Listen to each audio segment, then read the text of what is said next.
ভারতের রাজনীতিতে আবারও এক চমকপ্রদ মোড়। বিজেপির দলীয় কার্যালয়ে গুলি চলেছে। এই ঘটনা যেন প্রশ্ন তুলেছে মোদির গতি কতটা স্থির। ঘটনার সরকারি ব্যাখ্যা এখনো অস্পষ্ট। বিজেপির শীর্ষ নেতৃত্ব দ্রুত এটিকে বিচ্ছিন্ন ঘটনা বললেও বিশ্লেষকরা বলছেন এটি শুধুই স্থানীয় কোন্দল নয়, বরং ক্ষমতার ভেতরকার অস্থিরতার প্রতিচ্ছবি। বিরোধীরা কটাক্ষ ছুড়ছেন, যদি মোদি নিজের দলের ভেতরে শৃঙ্খলা ধরে রাখতে না পারেন, তাহলে দেশ জুড়ে তার স্থিতিশীলতা কোথায় দাঁড়ায়। রাজনৈতিক মহল মনে করছে দীর্ঘদিনের শাসন, নেতৃত্বের ক্লান্তি আর গোষ্ঠীভিত্তিক অসন্তোষ বিজেপির ভেতরে এই নতুন অস্থিরতা তৈরি করেছে। এই ধরনের গুলি ছোড়ার ঘটনা সাধারণ মানুষের কাছে প্রশাসনিক দুর্বলতারই প্রতিচ্ছবি। বাংলাদেশ সহ উপমহাদেশের রাজনীতিতে এই ধরনের ঘটনা বিরল হলেও তুলনা টানা যায়।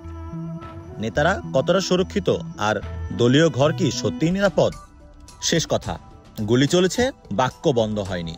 প্রশ্ন থেকে যায় মোদির গদি কতটা স্থির থাকবে।